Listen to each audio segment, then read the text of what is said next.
नमस्कार. मी अजित कुंभार. मानदेश भूषणमध्ये सर्व प्रेक्षकांचे मनपूर्वक स्वागत.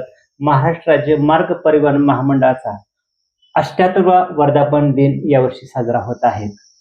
या वर्धापन दिनाच्या निमित्तानं महाराष्ट्र राज्य मार्ग परिवहन महामंडळात चालक वाहक अशा विविध पदावर काम केलेल्या लोकांशी मानदेश भूषण एक वेगळाच उपक्रम वर्धापन दिनाच्या निमित्तानं सुरू केलेला आहे.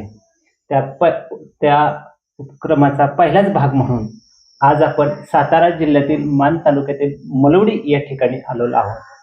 आपल्या मानदेश भूषण सोबत आहे ते बाळासाहेब उत्तम मगर आहेत. दहिवडी एसटी आगारामध्ये त्यांनी चालक म्हणून काम केलेलं आहे. खरं तर बाळासाहेब मगर यांना सर्वजण दादा म्हणतात. दादांनी चालक म्हणून काम करत असताना वेगवेगळ्या क्षेत्रात सहकार असेल, ग्रामपंचायत सदस्य असेल, श्री मल्हारी माळसकांत देवस्थान ट्रस्ट चेअरमन अशा विविध ठिकाणी काम केलेलं आहे. खरं तर दादांचं हे कार्य सर्वांनाच एक प्रेरणादायक ठरलेलं आहे. खरं तर चालक म्हणून काम करत असताना दादांनी या वेगवेगळ्या क्षेत्रात काम करून एक एसटी कर्मचाऱ्यांमध्ये एक वेगळाच आदर्श मांडलेला आहे. खरं तर हा सर्वांनाच एक आश्चर्यकारक त्यांचा जीवनाचा प्रवास आहे. चालक म्हणून जबाबदारी पार पडत असताना कसा त्यांनी हा सर्व क्षेत्रातील प्रवास केला या संदर्भात आज आपण दादाशी गप्पा मारणार आहोत. दादा, मानदेश भूषण मध्ये तुमचं सर्वप्रथम स्वागत आहे. दादा, पहिल्यांदा सांगा, तुमचे आई वडील काय करत होते? आमचे आई वडील माझे अंगठे बाजार होते. शेती हा मुख्य व्यवसाय आमच्या आई वडिलांचा होता. बर, आता मला सांगा, शेती हा व्यवसाय होता. तुमचं शिक्षण किती झालेलं आहे? माझं जुनी SSC पास हे शिक्षण झालेलं आहे. बर, माझ्या घरात कोणीही याच्यापूर्वी शिकलेलं नव्हतं. म्हणजे 10वी पर्यंत कोणी घरात शिकलेलं नाही? नाही. तुम्हाला भाऊ किती आहेत? मला 2 भाऊ. काय नाव त्यांची? काय? मी 2 भाऊ. एक नानासाहेब उत्तम मगर म्हणून त्या माझे बंधू धाकटे बंधू आहेत. मी थोरला आहे. तुम्ही थोरले आणि नानासाहेब धाकटे बंधू. तुमचं 10वी पर्यंत शिक्षण झालेलं आहे. तुम्ही एसटी म्हणजे कामाला लागला, ती किती साली लागला?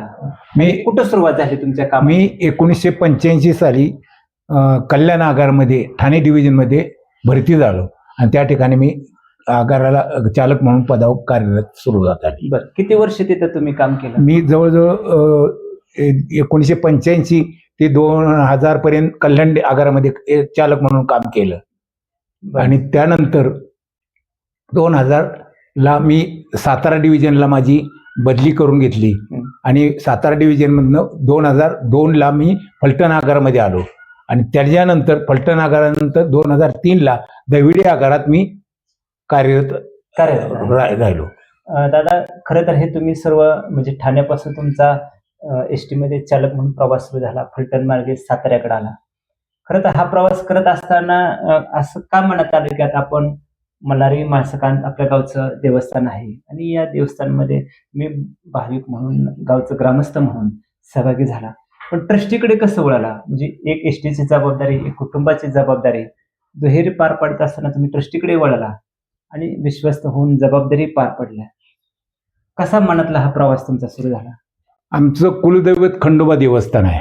काळाच्या पूर्वीपासून ते मंदिर आहे, जुनं मंदिर आहे आणि ते आमचं कुलदैवत असल्यामुळं मी एसटीत लागायच्या अगोदरपासून माझे चुलते पोलीस पाटील असल्यामुळे की त्यांच्या सहभागात वरचीवर सहभाग असल्यामुळे आणि गावात मंदिर असल्यामुळे त्या देवस्थानची दुरुस्ती व्हावी ह्या हेतून मनात वरचीवर सहभाग असायचा. त्यामुळे देवस्थानची उन्नती करण्यासाठी देवस्थान ट्रस्टमध्ये मी सहभाग घेतला आणि तेव्हापासून मी देवस्थान ट्रस्टमध्ये एसटी लागायच्या अगोदरपासून देवस्थान ट्रस्टमध्ये कार्यरत. बरं, किती वर्ष तुम्ही ते देवस्थानचं चेअरमन म्हणून काम केलेलं आहे? मी 1989 पासून ते 2012 पर्यंत 4-8-12 पर्यंत एसटीचा विश्वस्त व चेअरमन पदावर कार्यरत होतो. म्हणजे ट्रस्टीचा विश्वस्त म्हणून चेअरमन म्हणून काम केलं. दीर्घकाळ तुम्हाला म्हणजे चेअरमन म्हणून काम करायचं मिळालेलं आहे. कमीत कमी 32 वर्ष मी चेअरमन पदावर काम केलेलं आहे.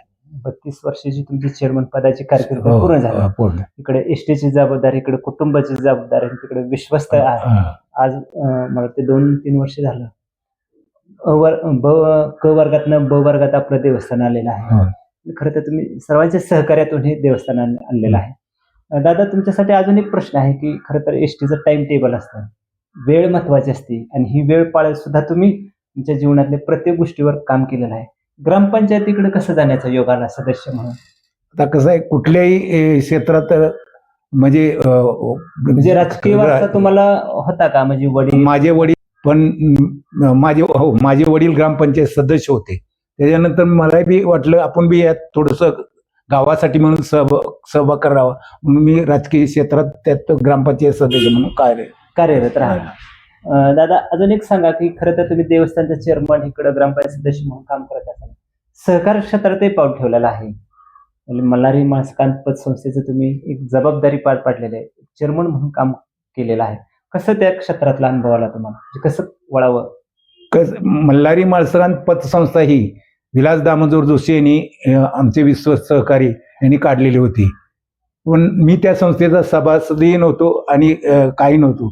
परंतु त्या संस्था ही लिक्विडेशनमध्ये काढली, शासनानं लिक्विडेशन काढली. तेव्हा मी खंडोबा देवस्थानचं, मल्हारी माळसकांत देवस्थानचं नाव जाऊ नये की संस्था पुनर्जीवित करून त्याची मागणी करून मी ती जबाबदारी पार पाडण्यास सुरुवात केली. आणि आज संस्था ती 2007 पासून आज अखेर मी संस्था चांगल्या पद्धतीने चालवली कार्यरत आहे. दादा, अजून एक प्रश्न आहे की खरं तर बऱ्याच वेळेला एसटी चालक वाहक असतात, त्यांना एक पुरस्कार रूपात बिल्ला का काय असं पुरस्कार, चांगली सेवा, सुरक्षित सेवा केल्याबद्दल त्यांना पुरस्काराच्या रूपात काहीतरी दिले जातं, म्हणजे पुरस्कार दिला जातो. असं तुम्हाला वगैरे मिळालेला आहे का सुरक्षा सेवा म्हणून? मला कल्याण आगारामध्ये 25 वर्षाचा, दर वर्षी 5 वर्षाचा सुरक्षित सेवेचा बॅच मिळतो.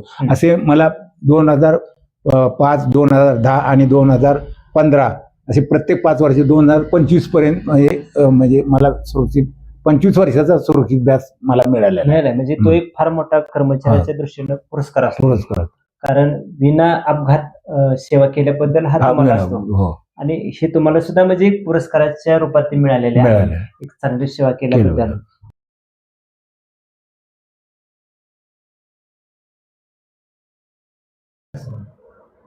दादा, खरं तर एसटीची सेवा तुम्ही केलेली आहे आणि एसटीतील सेवा करत असताना असा कुठला एक प्रसंग आठवणीत राहिला असं आहे का? एसटी कल्याण आगाराची एसटी मी कल्याण कोरेगाव गाडी घेऊन येत होतो. पुण्याच्या पाठीमागे लोणावळा सोडल्यानंतर एक महिला आपल्या माहेरी चालली होती प्रसूतीसाठी, पण रस्त्यातच तिला प्रसूतीचा त्रास व्हायला लागला.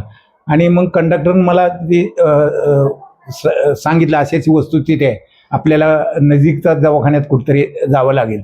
मग मी तशीच गाडी तळेगाव रोडच्या पुढे एक हॉस्पिटल दिसलं रस्त्याच्या कडेला, त्या हॉस्पिटलमध्ये डायरेक्ट मी कंपाऊंडमध्ये गाडी घेऊन कोणाचाही विचार न करता गाडी घेऊन गेली. आणि त्या महिलेला तिथं डॉक्टरच्या यांच्यात हवाली करून त्यांची प्रसूतीचा कार्यक्रम पार पाडण्यास त्यांना सहकार्य करण्यास विनंती करून मग मी तिथून गाडी घेऊन मार्गस्थ झालो. आणि त्या महिलेचा ॲड्रेस घेऊन त्यांच्या घरी संबंधित ठिकाणी मी त्यांना समज दिली, असं घडलेलं आहे, तुम्ही त्यांच्याशी संपर्क साधा.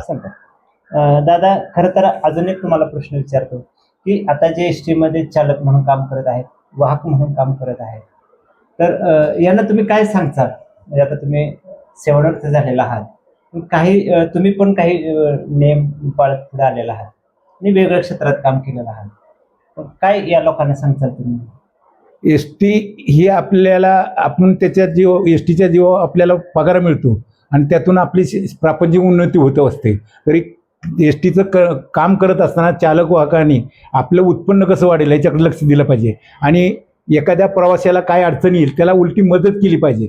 पण त्यांच्याशी भाषण करताना आपण सभ्यतेनं वागलं पाहिजे, कारण आपण सेवेकरी आहोत, त्यांचे सेवकरी आहेत, त्यांच्याकडून मिळणाऱ्या उत्पन्नातून आपल्याला पगार मिळतो. तर आपण त्यांच्याशी चांगली वर्तणूक ठेवली पाहिजे, त्यांना जास्तीत जास्त सहकार्य करण्याची भावना केली पाहिजे. अति गर्दीच्या ठिकाणी सुद्धा असलं तरी जास्तीत जास्त प्रवासी घेण्याचा प्रयत्न केला पाहिजे आणि एसटीला अतिउन्नती कशी येईल याकडे पाहिलं पाहिजे. बरं, आता काही लोक, आता तुम्ही कसं वेगवेगळ्या क्षेत्रात काम केलेलं आहे, तर अशी काही लोक करत असतील काम, म्हणजे सहकार असेल किंवा वेगळे सामाजिक क्षेत्रात काम करत असतील आपले एसटी कर्मचारी, त्यांना तुम्ही काय सांगताल या निमित्तानं, तुमच्या अनुभवातून नाही एस टीचं काम करत असताना प्रत्येक कर्मचाऱ्याने इतर क्षेत्रात बी थोडंसं सहकार्य करावं. कारण सेवा एस टी एक प्रकारची आपण सेवाच करत असतो आणि त्यापासून आपल्याला मोबदला मिळतो. तसं इतर ठिकाणी बी ती जनतेची कशी सेवा करता येईल ह्याकडे सगळ्यांनी जास्तीत जास्त लक्ष दिलं पाहिजे. इतर धन्यवाद दादा. खरं तर 78वा एस टीचा वर्धापन दिन साजरा होत आहे. खरं तर महाराष्ट्रभर हा वर्धापन दिन साजरा मोठ्या उत्साहात साजरा केला जातो.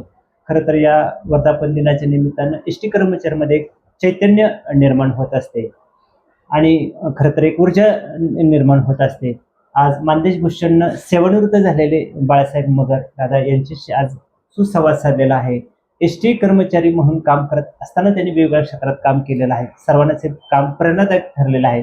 खरं तर हे सर्व काम कसं केलं, कशाच्या काय काय आठवणी एस टीच्या आपल्याला मानदेश भूषणशी बोलताना सांगितलेल्या आहेत. दादांना मनपूर्वक धन्यवाद. नमस्कार.